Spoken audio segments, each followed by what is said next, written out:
kelompok 5, di sini akan mempresentasikan materi kami tentang pengertian dan standar kompetensi guru. Adapun anggota dari kelompok 5 yaitu Sinta Dwi Aprilia dengan akhiran NIM 085 dan Ilham Cakra Dwi Arifin dengan akhiran NIM 093.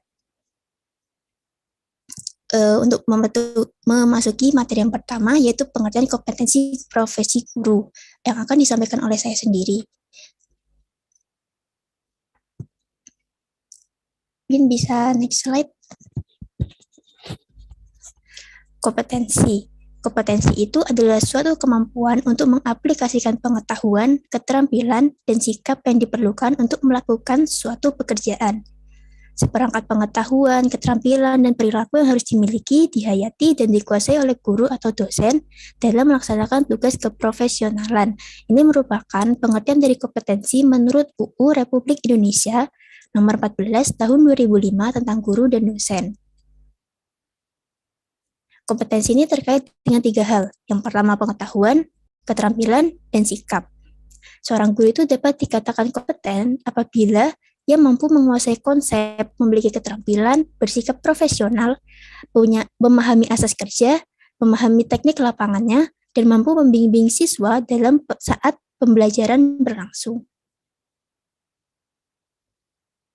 Selanjutnya, standar kompetensi profesi guru. Guru merupakan pekerjaan yang profesional atau dengan kata lain diperlukan kompetensi secara khusus melalui pendidikan dan pelatihan. Sesuai yang tercantum dalam UU Nomor 14 Tahun 2005 tentang guru dan dosen, Bab 4 Bagian 1 Pasal 10 Ayat 1 memaparkan bahwa 4 kompetensi yang harus dimiliki seorang guru itu ada kompetensi pedagogik, kompetensi kepribadian, kompetensi sosial, dan kompetensi profesional. Yang pertama, kompetensi pedagogik. Proses pedagogis itu dapat didefinisikan sebagai sebuah proses pendidikan yang mempelajari keterkaitan antara pendidikan, pengajaran, dan pembelajaran yang membantu peserta didik dalam mengembangkan kepribadiannya sebagai bekal dalam kehidupannya kelak. Pedagogi sendiri secara umum mengkaji tentang hubungan seorang pendidik dengan peserta didik. Yang kedua ada kompetensi kepribadian.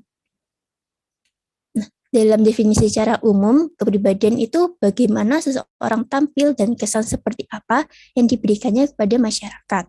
Secara tidak langsung, guru adalah role model bagi peserta didiknya, di mana setiap perilaku atau tindakan seorang guru haruslah memiliki nilai-nilai luhur. Guru harus mampu berperilaku yang baik setiap harinya sebagai teladan untuk peserta didik, seperti yang kata Pak Ki Hajar Dewantara, ing ngarsa sing tulodo, ing madya mangun karsa, tutwuri handayani. Di depan memberi teladan, di tengah memberi karsa, dan di belakang memberi dorongan atau motivasi. Sekian materi yang dapat saya sampaikan. Untuk selanjutnya, dipersilakan Mas Ilham untuk melanjutkan. Baik, terima kasih atas kesempatannya.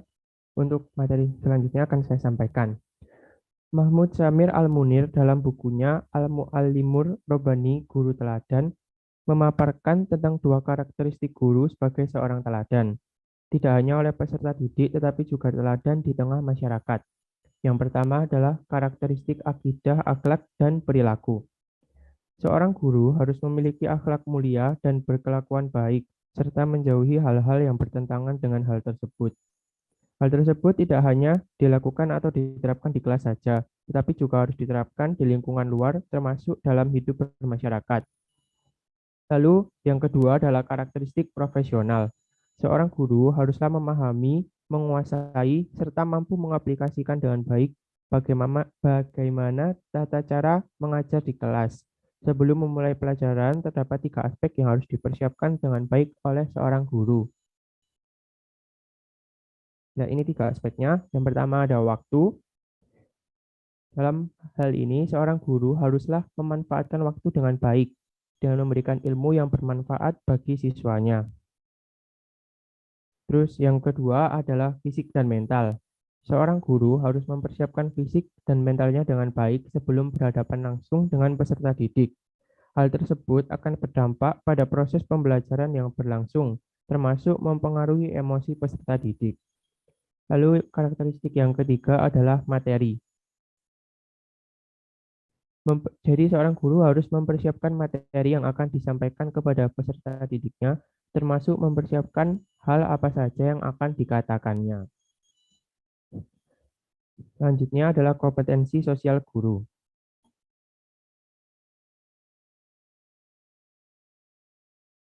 Dalam komunikasi pembelajaran, seorang guru memiliki peran yang sangat penting dalam memastikan kegiatan pembelajaran yang berlangsung terlaksana dengan optimal. Terdapat 3 peran guru yang sering disebut dengan generik esensial yang dapat membantu mengoptimalkan pembelajaran yang sedang berlangsung. Yang pertama adalah kemampuan merencanakan kegiatan, yang kedua adalah kemampuan melaksanakan kegiatan, dan yang ketiga adalah kemampuan mengadakan komunikasi. Lalu yang keempat ada kompetensi profesional guru.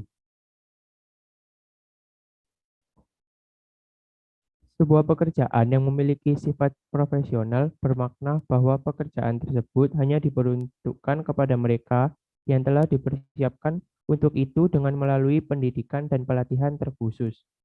Guru sebagai profesi berarti guru sebagai pekerjaan yang mensyaratkan kompetensi, keahlian, dan kewenangan dalam pendidikan dan pembelajaran agar dapat melaksanakan pekerjaan tersebut secara efektif dan efisien serta berhasil guna.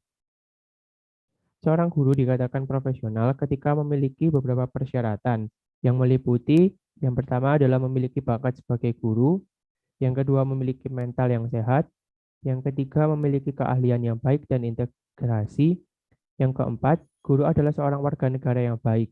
Kemudian yang kelima, guru adalah manusia yang berjiwa Pancasila, yang keenam berbadan sehat, yang ketujuh memiliki pengalaman dan pengetahuan yang baik, dan yang kedelapan memiliki keahlian sebagai guru. Guru profesional sendiri sedikitnya memiliki 5 karakteristik profesional guru yang harus dikembangkan, yaitu yang pertama adalah menguasai kurikulum, yang kedua menguasai materi semua mata pelajaran, yang ketiga terampil menggunakan multi metode pembelajaran, yang keempat memiliki komitmen yang tinggi terhadap tugasnya, dan yang kelima memiliki kedisiplinan dalam arti yang seluas-luasnya. Baik, sekian materi dari saya. Selanjutnya saya kembalikan ke moderator. Baik, terima kasih. Karena materi setelah slide disampaikan, sekarang waktunya tanya jawab. Kepada teman-teman yang ingin bertanya, dipersilakan raise hand. Dan untuk pertanyaan yang diajukan, mohon untuk ditulis dalam chat. Terima kasih.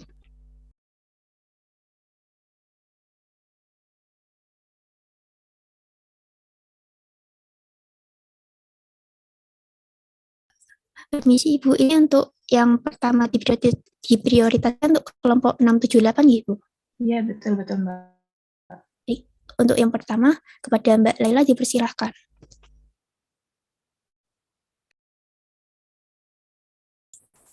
Baik, atas kesempatannya.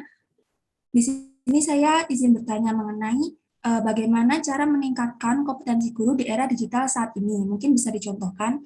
Dan juga tadi kan dijelaskan bahwa guru profesional itu sedikitnya memiliki 5 karakteristik profesional yang harus dikembangkan, yaitu menguasai semua mata pelajaran. Nah, apakah jika seorang guru tidak bisa menguasai semua mata pelajaran, tidak bisa disebut profesional? Apakah mengembangkan mata pelajaran yang ditempuhnya saja tidak cukup? Mohon dijelaskan. Terima kasih.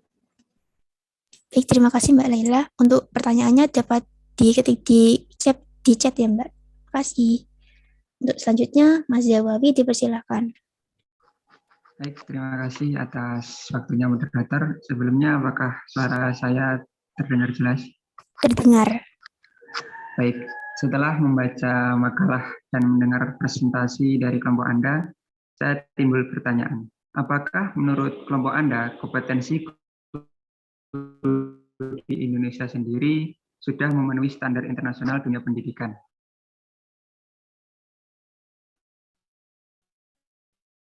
Mengingat dari data PISA, Program for International Student Assessment, Indonesia masih berada di peringkat ke-6 dari bawah berdasarkan negara-negara yang mengikutinya.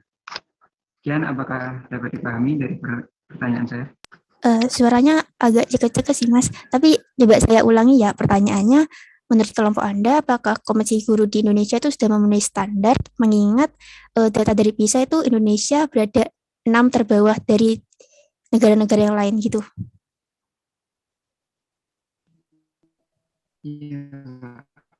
Oh iya. Terima kasih.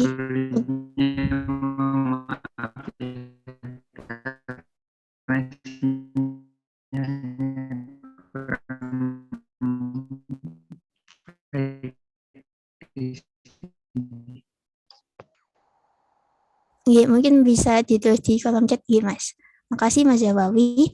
Untuk selanjutnya yaitu dari Mbak Amalia. Mbak Amalia dipersilahkan. Baik, terima kasih atas kesempatannya.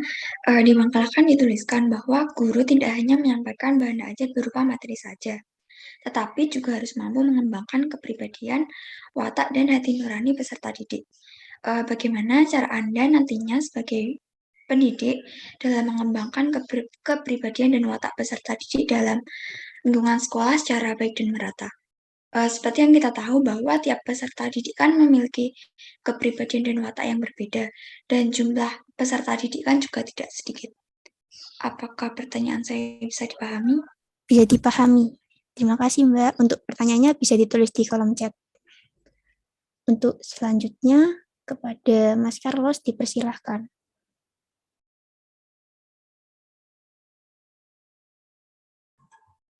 Baik, terima kasih atas kesempatannya. Izin bertanya. Guru profesional sendiri sedikitnya memiliki 5 karakteristik profesional guru yang harus dikembangkan. Salah satunya menguasai kurikulum. Namun terkadang penglihatan saya pada saat saya sekolah menengah, terdapat guru-guru yang tidak menjalankan kurikulum sebagaimana harusnya. Biasanya, dia tetap menggunakan cara mengajar sendiri dan guru tersebut merupakan guru yang sudah lama mengajar. Jadi menurut kelompok Anda, apakah bisa disebut sebagai profesional walaupun dia sudah mengajar dengan lama? Terima kasih. Terima kasih. Untuk pertanyaannya dapat ditulis di kolom chat. Baik, untuk pertanyaan yang terakhir dari sesi pertama kepada Mbak Medinda, dipersilahkan. Baik, terima kasih penyaji. Saya izin bertanya tentang karakteristik guru yang tadi disebutkan, yaitu berdasarkan karakteristik akidah, akhlak, dan perilaku, dan karakteristik profesional. Nah, bagaimana menurut kelompok penyaji apabila terdapat seorang guru yang terkadang berperilaku kurang baik? Tentunya sebagian dari kita mungkin memiliki guru yang kurang baik begitu ya waktu saat sekolah dulu. Misalnya suka membanding-bandingkan murid satu dengan yang lainnya, terus suka bertutur kata yang kurang baik dan sebagainya. Karena kalau hal tersebut tetap ada dalam dunia pendidikan, maka akan berdampak buruk pada siswanya. Kemudian bagaimana solusinya yang tepat agar tidak ada guru yang seperti itu. Kemudian untuk pertanyaan yang kedua, berdasarkan karakteristik profesional seorang guru itu kan harus memahami, menguasai, serta mampu mengaplikasikan dengan baik bagaimana tata cara mengajar di kelas. Nah, bagaimana jika terdapat guru yang saat mengajar itu kurang baik? Misalnya metode mengajarnya itu hanya sekedar menjelaskan singkat, bahkan hanya membacakan dari buku begitu, tanpa memberikan penjelasan lebih, kemudian langsung memberi tugas.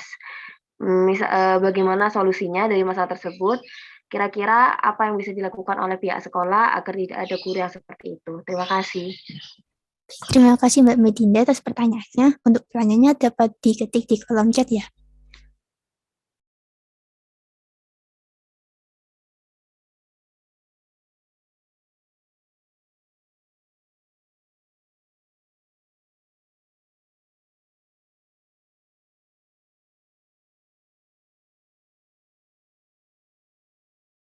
Baik, mohon izin masuk. Yang pertama saya akan menjawab pertanyaan dari Lailatul Hikmah. Pertanyaannya, bagaimana cara meningkatkan kompetensi guru di era digital saat ini? Jadi kan di era digital ini juga banyak ya kayak webinar dan seminar gitu. Jadi guru dapat mengikuti pelatihan atau webinar tersebut baik secara offline maupun online yang dapat meningkatkan kualifikasinya dalam penggunaan perangkat digital. kemudian diterapkan dalam pembelajaran di kelas. Eh, Karena banyak hal yang dilakukan secara digital, maka guru dan siswa perlu beradaptasi dengan keadaan ini. Untuk itu, pemahaman perangkat dan utilitas digital diperlukan untuk menunjang keberhasilan pembelajaran digital. Sebelum itu, guru dan siswa juga perlu pemahaman satu sama lain, apa yang dibutuhkan siswa dalam pembelajaran di kelas ini. Jadi bagaimana proses pembelajaran digital yang efektif dan mampu dicerna dengan baik oleh peserta didik.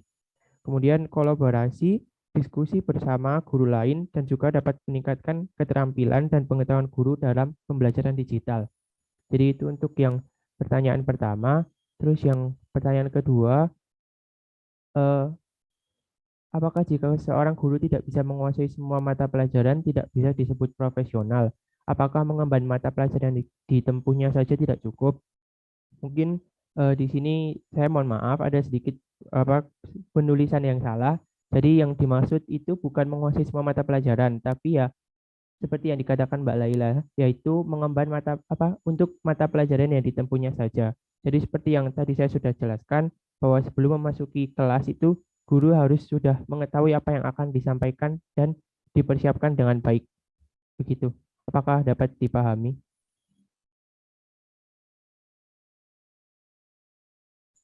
Baik, izin menegaskan ulang ya, berarti untuk era digital tadi itu bisa mengikuti pelatihan webinar atau kolaborasi antar guru lain. Dan yang untuk menguasai mata pelajaran berarti itu tadi tipe ya. Jadi yang benar itu mengemban mata pelajaran yang ditempuhnya saja, seperti itu. Iya, dan dipersiapkan dengan baik sebelum memasuki kelas yang seperti tadi saya sudah jelaskan juga. Oh ya, baik, penjelasan bisa dipahami. Terima kasih. Ya, terima kasih kembali. Kemudian saya akan menjawab pertanyaan dari Mas Nawawi. Apakah menurut kelompok Anda kompetensi guru di Indonesia sudah memenuhi standar internasional dunia pendidikan? Mengingat data dari PISA, Indonesia masih berada di peringkat ke-6 dari bawah berdasarkan negara-negara yang mengikutinya. Jadi, menurut kami, Indonesia sendiri sebagai negara berkembang masih terus berupaya untuk memperbaiki kualitas pendidikan nasional, baik dalam lingkup tenaga pendidik hingga hasil capaian peserta didiknya. Sebagai langkah perbaikan nilai PISA Indonesia, Menteri Pendidikan dan Kebudayaan Mendikbud Nadiem Anwar Makarim menyiapkan 5 strategi untuk menjalankan pembelajaran demi mengembangkan sumber daya manusia Indonesia yang unggul. Jadi 5 strategi yang saya sampaikan ini saya kutip langsung dari laman resmi Kemendikbud. Yang pertama adalah kepala sekolah dipilih dari guru-guru terbaik. Strategi transformasi kepemimpinan sekolah dilakukan dengan memilih generasi baru kepala sekolah dari guru-guru terbaik untuk mendukung penerapan strategi ini. Terus yang kedua adalah mencetak generasi guru baru. Untuk meningkatkan kompetensi guru, Kemendikbud akan melaksanakan transformasi pendidikan profesi guru atau PPG untuk menghasilkan generasi guru baru. Kemendikbud juga akan mendorong munculnya kurang lebih 10.000 sekolah penggerak yang akan menjadi pusat pelatihan guru dan katalis bagi transformasi sekolah-sekolah lainnya. Lalu untuk solusi yang ketiga adalah menyederhanakan kurikulum. Guru didorong untuk mengajar sesuai tingkatan kemampuan siswa. Strategi ini akan dilakukan dengan cara menyederhanakan kurikulum sehingga lebih fleksibel dan berorientasi pada kompetensi. Selain itu akan dilakukan personalisasi dan segmentasi pembelajaran berdasarkan asesmen berkala. Yang keempat adalah AKM sebagai pengganti ujian nasional. Asesmen kompetensi minimum atau AKM akan digunakan untuk mengukur kinerja sekolah berdasarkan literasi dan numerasi siswa. Dua kompetensi inti yang menjadi fokus tes internasional seperti PISA, yakni Trends in International Mathematics and Science Study dan Progress in International Reading Literacy Study. Lalu untuk yang kelima adalah platform teknologi pendidikan berbasis mobile. Kemendikbud akan mendorong ratusan organisasi penggerak untuk mendampingi guru-guru di sekolah penggerak. Selain itu juga menggunakan platform teknologi pendidikan berbasis mobile dan bermitra dengan perusahaan teknologi pendidikan atau education teknologi, termasuk menggerakkan puluhan ribu mahasiswa dari kampus-kampus terbaik untuk mengajar anak-anak di seluruh Indonesia. Jadi pada intinya itu memang Indonesia masih dalam proses perkembangan begitu, Mas Zawawi. Bagaimana? Oke, baik. Terima kasih hasil banyak dapat dipahami. Baik, terima kasih kembali.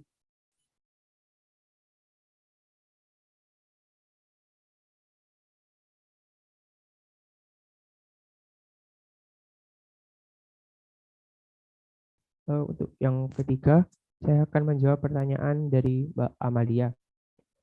Dijelaskan bahwa guru tidak hanya menyampaikan bahan ajar berupa materi saja, tapi juga harus mampu mengemban kepribadian, watak, dan hati nurani peserta didik.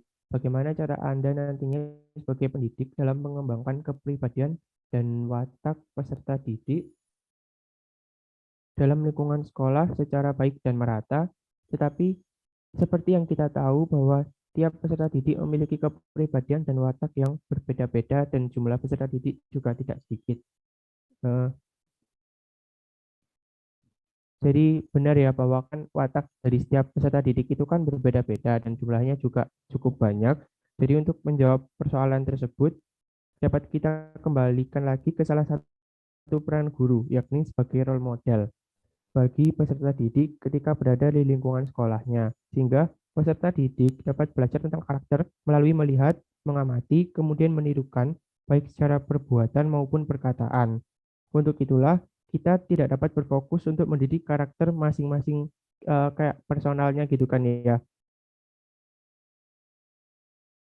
Hanya dalam waktu beberapa menit saja ketika berada di kelas. Tetapi paling tidak kita mampu menunjukkan kepada peserta didik tentang perilaku yang baik dan tutur kata yang baik yang tercermin langsung dari seorang guru yang ada di hadapannya ketika di kelas tersebut. Jadi kepribadian dan watak tidak dapat dikembangkan dalam waktu singkat. Oleh karena itu kebiasaan perlu dibangun agar peserta didik menjadi terbiasa untuk berperilaku dan bertutur kata yang baik. Seperti itu. Bagaimana Mbak Amalia? Baik, terima kasih atas penjelasannya, bisa dipahami. Iya, baik. Terima kasih kembali. Baik, saya izin menjawab pertanyaan dari Mas Charles ya. Pertanyaannya itu, seorang guru itu harus menguasai kurikulum. Tapi sepenglihatan saya, terdapat guru-guru yang tidak menjalankan kurikulum sebagaimana harusnya. Biasanya dia tetap menggunakan cara mengajarnya sendiri, dan biasanya beliau itu guru yang senior atau sudah lama mengajar. Apakah menurut kelompok bisa disebut dengan profesional? Menurut pendapat kami, guru yang sudah senior tapi tidak menggunakan kurikulum yang kurikulum yang sudah diterapkan gitu ya, itu masih bisa dikatakan profesional ketika kalau beliau itu bisa mempertanggungjawabkan hasil mengajarnya. Jadi kalau ambil contoh kurikulumnya tuh kan sekarang kebanyakan menggunakan perangkat-perangkat yang digital gitu ya. Kalau misalnya guru-guru tersebut tuh tetap menggunakan metode mengajar yang lama atau menulis di papan tulis dan tidak menggunakan perangkat-perangkat digital, itu masih bisa dikatakan profesional ketika materinya itu bisa dicerna oleh siswa-siswa tadi. Nah, setiap tahun itu kan ada evaluasi guru ya. Nah, kalau misalnya beliau bisa mempertanggungjawabkan hasil pembelajarannya, siswa-siswa itu bisa lebih paham juga itu, dan capaian pembelajarannya juga tercapai, itu masih bisa dikatakan profesional. Soalnya kan kalau guru senior kan masih juga perlu proses adaptasi ya untuk menggunakan perangkat-perangkat yang digital. Begitu. Apakah dari Mas Charles ada tanggapan? Jadi menurut kelompok Anda yang penting itu hasil capaiannya telah berhasil seperti itu ya? Betul. Oke, terima kasih atas penjelasannya, sudah cukup puas. Baik, terima kasih kembali. Untuk selanjutnya, saya mencoba menjawab dari pertanyaan Mbak Medinda. Ada 2 pertanyaan. Yang pertama itu bagaimana bila ada seorang guru yang punya perilaku tidak baik. Nah, di sini kan sebagai manusia pasti juga enggak luput ya dari sifat-sifat yang seperti itu. Nah, kita sebagai orang lain itu juga enggak bisa langsung mengubah. Yang bisa kita lakukan tuh cuma bisa meminimalisirnya dengan cara mengingatkan. Kalau misalnya perilakunya itu udah tidak bisa benar-benar diterima, atau tidak pantas dilakukan. Begitu. Jadi itu kembali lagi kepada kepribadian guru tersebut. Kita cuma bisa mengingatkan saja gitu. Nah, untuk pertanyaan yang kedua, itu solusi dari masalah ketika metode mengajarnya itu sekedar menjelaskan, bahkan hanya membacakan buku tanpa memberikan penjelasan lebih. Lalu tiba-tiba dikasih tugas saja gitu kan ya. Nah, itu menurutnya kami ya, itu kan belajar kan tuh berfokus ke transfer ilmu. Bagaimana caranya agar siswa itu paham materi yang diajarkan, bagaimana caranya agar siswa itu bisa mengaplikasikannya ke kehidupan sehari-hari. Kalau misalnya dengan metode tersebut, itu siswa benar-benar udah nggak nangkep apa maunya, nggak nangkep materinya itu apa, berarti kan itu metodenya perlu dihentikan, juga diganti dengan metode yang lebih efektif. Nah, ini hampir nyambung seperti pertanyaannya Mas Charles tadi, kan setiap tahun ada evaluasi kinerja guru. Nah, dari situ bisa dinilai metodenya, apakah itu perlu diberhentikan ataupun tetap dapat dijalankan. Tapi kalau misalnya seorang guru cuma jelasin, cuma ngasih tugas tanpa dikasih penjelasan, kan tentu aja ya itu cukup sulit untuk kita menerima materinya. Begitu. Apakah dari Mbak Medinda ada tanggapan? Baik, jawaban bisa diterima. Terima kasih, Sinta. Ya, terima kasih kembali. Untuk selanjutnya, pertanyaan dari membuka pertanyaan 5 lagi. Yang pertama kepada Mbak Afni, dipersilahkan. Ya, baik. Terima kasih atas kesempatannya. Saya izin bertanya. Nah, guru profesional sendiri kan sedikitnya memiliki 5 karakteristik profesional guru yang harus dikembangkan. Nah, jadi minimal kan harus 5 ya. Nah, apabila kurang dari 5 itu, guru tersebut dikatakan tidak profesional. Tetapi, bukankah seseorang itu dikatakan profesional apabila memiliki skill, pengetahuan, dan attitude? Mungkin bisa dijelaskan alasannya ya. Kemudian, contoh penerapan terampil menggunakan multi metode pembelajaran itu seperti apa? Bisa dijelaskan juga. Terima kasih. Terima kasih kembali. Untuk pertanyaannya dapat diketik di kolom chat ya, Mbak. Lalu selanjutnya kepada Mbak Bella, dipersilahkan. Baik, terima kasih atas kesempatannya. Tadi kan kelompok penyaji sudah menjelaskan ya bahwasanya menurut UU nomor 14 tahun 2005 tentang guru dan dosen pada bab 4 bagian ke-1 pasal 10 ayat 1 memaparkan bahwa ada 4 kompetensi seorang guru yang meliputi kompetensi pedagogik, kompetensi kepribadian, kompetensi sosial, dan kompetensi profesional. Nah, apakah keempat standar kompetensi guru tersebut harus terpenuhi semua untuk menjadi seorang guru? Kemudian, lantas bagaimana jika salah satu kompetensi tersebut belum terpenuhi? Kemudian dari manakah kita bisa mengetahui apakah keempat standar kompetensi tersebut sudah terpenuhi atau belum? Terima kasih. Terima kasih kembali. Untuk pertanyaannya dapat ditulis diketik di chat. Untuk selanjutnya, Mas Eko Yudi, dipersilahkan. Ya, baik. Terima kasih atas kesempatan yang sudah diberikan. Jadi pertanyaan saya, di makalah atau di PPT tadi kan sudah dijelaskan bahwa seorang guru itu adalah pekerjaan yang profesional atau dengan kata lain diperlukan kompetensi secara khusus melalui pendidikan dan pelatihan. Nah, seorang guru juga diwajibkan untuk memenuhi kualifikasi dan sertifikasi. Nah, untuk pertanyaan saya itu, program atau hal apa yang pemerintah lakukan untuk menentukan standar kompetensi guru di Indonesia? Dan kemudian agak sedikit sama pertanyaan Mas Zawawi, tapi mungkin berbeda. Menurut kelompok Anda, apakah saat ini guru di Indonesia itu sudah baik dalam standar kompetensi guru? Karena menurut artikel yang saya baca itu kondisi data guru yang memiliki kompetensi di atas rata-rata atau lulus uji kompetensi guru atau UKG itu dengan nilai minimal 80 tidak lebih dari 30%. Terima kasih. Terima kasih kembali. Untuk pertanyaannya dapat diketik di kolom chat ya. Untuk selanjutnya kepada Mas Gilang Prayogo, dipersilahkan. Baik, terima kasih atas kesempatannya. Saya ingin bertanya kepada kelompok. Guru idaman kalian itu yang seperti apa? Gitu. Apakah semua kriteria guru idaman Anda itu sudah memenuhi semua kompetensi yang Anda tulis di makalah? Nah, karena menurut saya, menjadi guru yang profesional itu wajib, memang wajib. Tapi tidak menyalahkan jika ada 1 atau 2 kompeten yang tidak bisa dijalankan secara maksimal gitu. Karena di zaman sekarang, permintaan siswa terhadap guru itu tidak sesuai dengan permintaan negara terhadap guru. Jadi kalau negara inginkan guru itu seperti ini, tapi siswa yang dimau siswa itu yang beda gitu. Gitu. Bagaimana?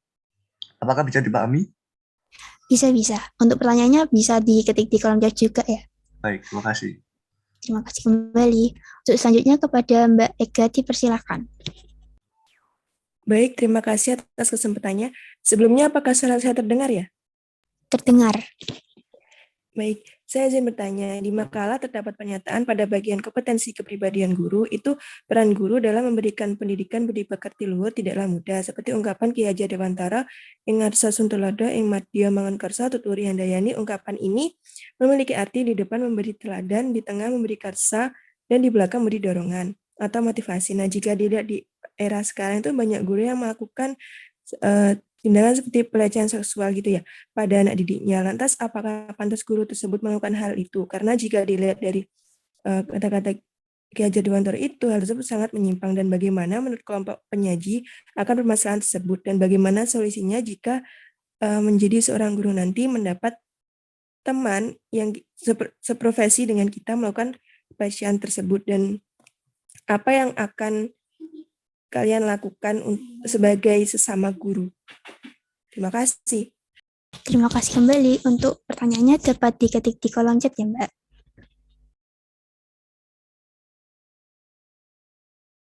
Di sini saya mencoba menjawab pertanyaan dari Mbak Afni ya.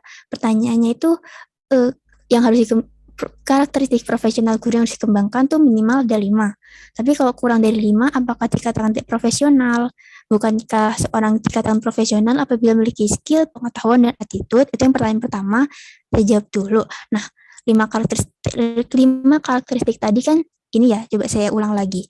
Menguasai kurikulum, menguasai materi semua mata pelajaran, terampil menggunakan multimetode pembelajaran, memiliki komitmen yang tinggi terhadap tugasnya, dan memiliki kedisiplinan dalam arti yang seluas-luasnya. Nah, kalau misalnya kita lihat lebih dalam lagi, itu 5 karakteristik itu udah tercangkup dalam 3 aspek tadi, skill, pengetahuan, dan attitude.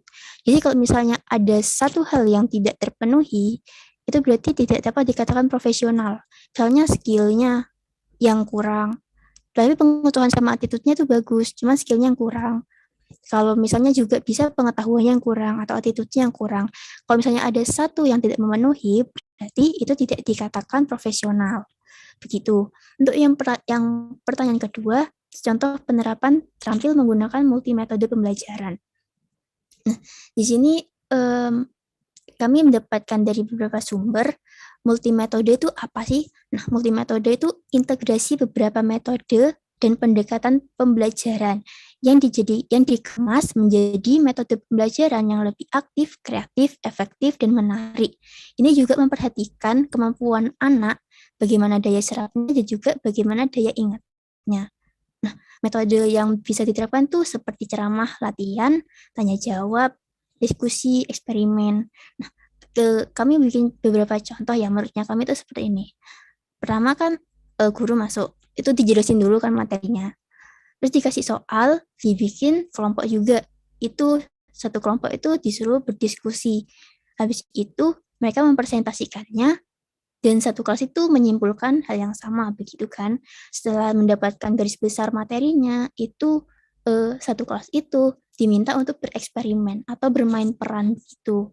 Jadi di sini siswa itu juga terlibat gitu loh. Ada peran dari guru, tapi siswanya juga terlibat penuh gitu. Dari Mbak Afni, apakah ada tanggapan? Ya, baik, bisa difahami. Terima kasih atas penjelasannya, Mbak Sinta.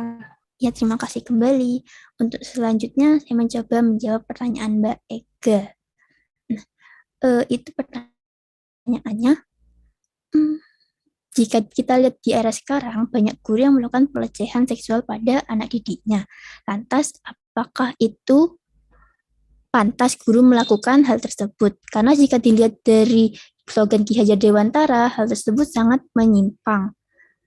Nah, bagaimana menurut penyaji akan permasalahan tersebut dan bagaimana solusinya jika kita menjadi guru dan ada teman seprofesi yang melakukan pelecehan yang serupa? Nah, jadi gini ya, kan tindakan pelecehan seksual itu benar-benar tindakan yang salah ya, dan tidak dapat dibenarkan sama sekali, gitu kan? Nah, ini kan kita juga tahu sih ya, beberapa waktu kebelakangan tuh sudah sedang ada upaya pencegahan terhadap tindakan pelecehan seksual kan, melalui RUU yang masih ada beberapa diskusi-diskusi gitu ya, masih belum disahkan. Nah, itu digunakan untuk mengatur permasalahan tentang tindakan tersebut. Nah, kalau misalnya ada teman seprofesi kita yang melakukan hal serupa, nah, kan kita juga tahu sih tindakan tuh juga benar-benar salah gitu loh.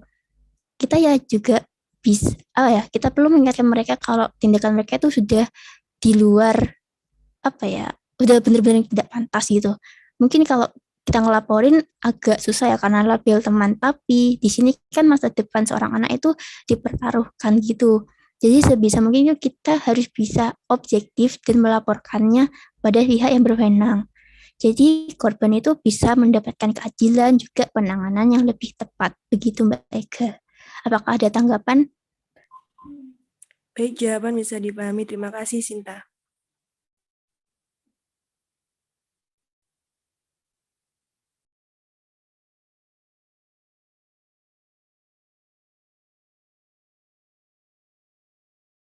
Baik, untuk selanjutnya saya akan menjawab pertanyaan dari Mbak Belalia. Jadi, untuk indikator pengukuran pencapaian standar kompetensi guru itu sendiri telah dipaparkan dalam Permendiknas nomor 16 tahun 2007. Ya, jadi yang faktor pertama yaitu kompetensi pedagogi guru itu ada beberapa aspek. Yang pertama, menguasai karakteristik peserta didik dari aspek fisik, moral, sosial, kultural, emosional, dan intelektual, menguasai teori belajar dan prinsip-prinsip pembelajaran yang mendidik, mengembangkan kurikulum yang terkait dengan bidang pengembangan yang diampu, menyelenggarakan kegiatan pengembangan yang mendidik, memanfaatkan teknologi informasi dan komunikasi untuk kepentingan penyelenggaraan kegiatan pengembangan yang mendidik, memfasilitasi pengembangan potensi peserta didik untuk mengaktualisasikan berbagai potensi yang dimiliki, berkomunikasi secara efektif, empatik, dan santun dengan peserta didik, menyelenggarakan penilaian dan evaluasi proses dan hasil belajar, memanfaatkan hasil penilaian dan evaluasi untuk kepentingan pembelajaran, melakukan tindakan reflektif untuk meningkatkan kualitas pembelajaran. Lalu untuk yang kompetensi kepribadian, ada 5 aspek. Yang pertama, bertindak sesuai dengan norma agama, hukum, sosial, dan kebudayaan nasional Indonesia. Yang kedua, menampilkan diri sebagai pribadi yang jujur, berakhlak mulia, dan teladan bagi peserta didik dan masyarakat. Yang ketiga, menampilkan diri sebagai pribadi yang mantap, stabil, dewasa, arif, dan berwibawa. Yang keempat, menunjukkan etos kerja, tanggung jawab yang tinggi, rasa bangga menjadi guru, dan rasa percaya diri. Dan yang terakhir adalah menjunjung tinggi kode etik profesi guru. Lalu untuk yang kompetensi sosial, ada 4 aspek, yakni bersikap inklusif, bertindak objektif, serta tidak diskriminatif karena mempertimbangkan jenis kelamin, agama, ras, kondisi fisik, latar belakang, keluarga, dan status sosial ekonomi. Yang kedua, berkomunikasi secara efektif, empatik, dan santun dengan sesama pendidik, tenaga kependidikan, orang tua, dan masyarakat. Yang ketiga, beradaptasi di tempat bertugas di seluruh wilayah Republik Indonesia yang memiliki keragaman sosial budaya. Dan yang keempat, berkomunikasi dengan komunitas profesi sendiri dan profesi lain secara lisan dan tulisan atau bentuk lain. Lalu untuk pengukuran yang kompetensi profesional ada 5 aspek. Yang pertama, menguasai materi, struktur, konsep, dan pola pikir keilmuan yang mendukung mata pelajaran yang diampu. Menguasai standar kompetensi dan kompetensi dasar mata pelajaran atau bidang pengembangan yang diampu. Mengembangkan materi pembelajaran yang diampu secara kreatif, mengembangkan keprofesionalan secara berkelanjutan dengan melakukan tindakan reflektif, memanfaatkan teknologi informasi dan komunikasi untuk berkomunikasi dan mengembangkan diri. Jadi untuk indikatornya itu sudah dipaparkan oleh Permendiknas nomor 16 itu, Mbak Belalia. Bagaimana? Baik, bisa dipahami. Terima kasih atas jawabannya. Iya, terima kasih kembali. Untuk selanjutnya adalah pertanyaan dari Mas Eko Yudi. Jadi di sini saya jawab dari yang pertanyaan kedua dulu ya. Menurut kelompok Anda, apakah saat ini guru di Indonesia sudah baik dalam standar kompetensi guru? Jadi untuk standar jadi memang masih ada beberapa guru yang kompetensinya itu masih di bawah ambang batas itu. Misal dari keempat kompetensi yang harus dimiliki guru, 2 diantaranya dinilai masih menjadi problem serius dan krusial di kalangan guru, yakni kompetensi pedagogik dan kompetensi profesional. Dari aspek kompetensi pedagogik, misalnya guru dinilai belum mampu mengelola pembelajaran secara maksimal, baik dalam hal pemahaman terhadap peserta didik, perancangan dan pelaksanaan pembelajaran, evaluasi hasil belajar, maupun pengembangan peserta didik untuk mengaktualisasikan berbagai potensi yang dimilikinya. Lalu dari aspek kompetensi profesional, banyak guru yang dianggap masih gagap dalam menguasai materi ajar secara luas dan mendalam, sehingga gagal menyajikan kegiatan pembelajaran yang bermakna dan bermanfaat bagi siswa. Lalu, tapi dari situ kan yang bisa dijawab dengan pertanyaan yang pertama itu ya, program yang dilakukan pemerintah untuk memperbaiki standar kompetensi guru itu sendiri. Yang pertama adalah pemerintah terus berupaya mencari alternatif untuk meningkatkan kualitas dan kinerja profesi guru. Lalu usaha lainnya yang telah dilakukan adalah meningkatkan mutu pendidikan usaha lainnya yang telah dilakukan adalah melakukan pengembangan kurikulum nasional dan lokal, peningkatan kompetensi guru melalui pelatihan, pengadaan buku dan alat peraga, pengadaan dan perbaikan sarana dan prasarana pendidikan, peningkatan mutu, manajemen sekolah, dan sertifikasi guru. Jadi mungkin jawabannya juga hampir menuju ke jawabannya Mas Zawawi tadi, bahwa Indonesia memang masih negara berkembang yang berusaha untuk memperbaiki sistem pendidikan nasionalnya sendiri. Gitu Mas Eko Yudi. Ya baik, jawaban diterima. Terima kasih atas jawabannya. Ya, terima kasih kembali. Untuk selanjutnya saya mencoba menjawab pertanyaan dari Mas Gilang ya. Pertanyaannya, bagaimana guru idaman menurut kalian? Apakah guru idaman itu sudah memenuhi kriteria semua kompetensi yang sudah ditulis? Karena di zaman sekarang yang dimau siswa itu kadang beda dengan yang diharapkan oleh negara. Ya, saya sependapat ya sama pernyataan yang terakhir, karena emang ya guru idaman siswa itu emang agak berbeda dengan yang diharapkan sama negara kan. Tapi kalau misalnya cuman menuruti ego siswanya, capaian belajarnya itu ya juga nggak bisa tercapai dengan menyeluruh gitu loh. Karena setiap siswa kan punya egonya masing-masing ya. Kalau misalnya dituruti satu-satu gitu, itu ya agak susah juga ya buat capaian belajarnya tercapai. Dan kalau guru idaman, kalau menurut saya, guru idaman itu yang bisa menyeimbangkan antara dia bisa, saya ambil contoh aja ya. Dulu di sekolah menengah itu ada seorang guru yang katanya sih killer, tapi menurut saya itu bukan killer ya, itu tegas gitu loh, tegas. Soalnya guru ini seimbang banget gitu loh antara tegasnya gimana, tapi dia juga punya sisi yang penyayang gitu. Jadi di satu sisi siswa itu bisa mengikuti dengan serius, meskipun agak tegang, tapi itu materinya itu bisa tersampaikan dengan baik gitu loh. Dan inti materinya itu bisa nyampe benar-benar di siswanya. Kalau menurut saya seperti itu. Jadi apakah sudah memenuhi kriteria semua kompetensi? Itu sudah. Karena menurut saya itu beliau pedagoginya udah bagus dan itu keterampilan sosialnya juga bagus. Yang sosial ini saya maksudkan beliau itu bisa menyeimbangkan antara sisi tegas sama sisi penyayang tadi ya. Lalu profesional, iya. Beliau juga profesional. Dan yang satunya itu apa ya tadi kriterianya? Ya, kepribadian.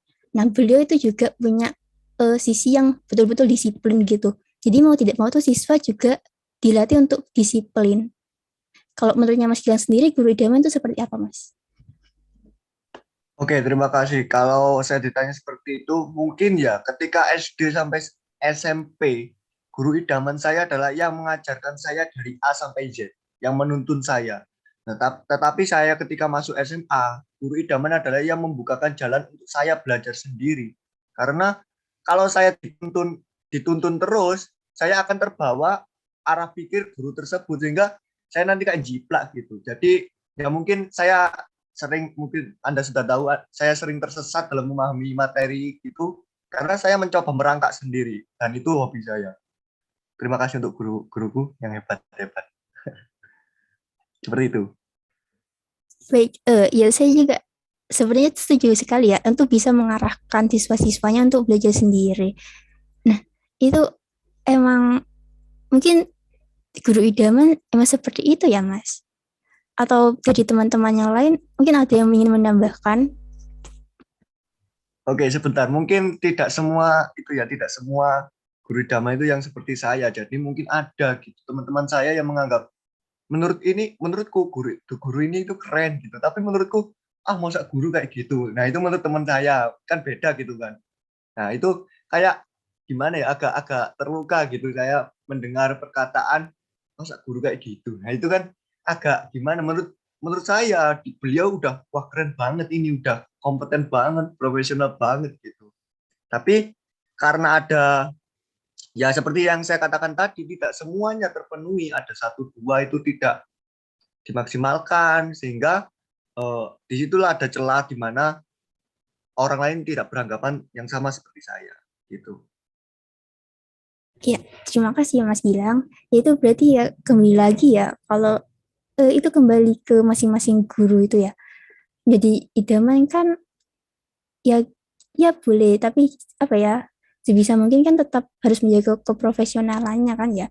Kalau misalnya ngikutin satu siswa agar menjadi idaman, ngikuti kemauannya siswa doang, ya itu juga sulit sih. Kayak kalau menurutnya saya sih begitu.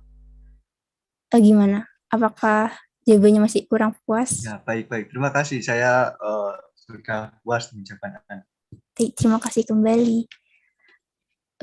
Baik, karena sesi tanya jawab sudah selesai, saya izin untuk ini apa ditutup gitu?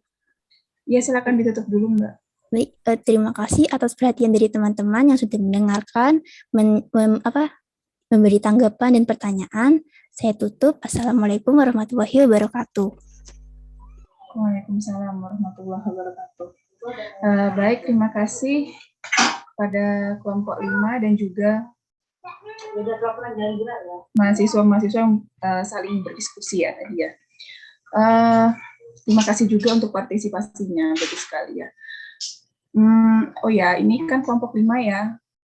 Besok sudah pertemuan ke-8. Nah, insya Allah kalau untuk kelompok berikutnya silakan dipersiapkan kembali materinya, karena dan juga dikasih jeda, mungkin pertanyaannya lebih sedikit aja, karena minggu depan saya akan bagikan ini LKM ya.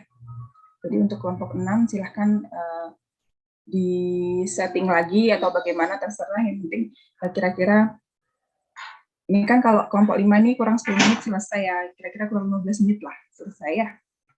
Itu aja sih pesan dari saya. Jangan lupa juga resumenya dikumpulkan. Ya, mungkin itu saja. Mungkin ada pertanyaan dulu? Tidak ada? Ya, oke. Baik, kalau gitu kita tutup aja. Terima kasih atas kehadirannya semua. Jangan lupa dicek kembali presensinya bagaimana. Apakah sudah hadir, apakah sudah terdaftar, ataukah belum. Kurang lebihnya saya mohon maaf. Wabillahi taufiq wal hidayah. Wassalamualaikum.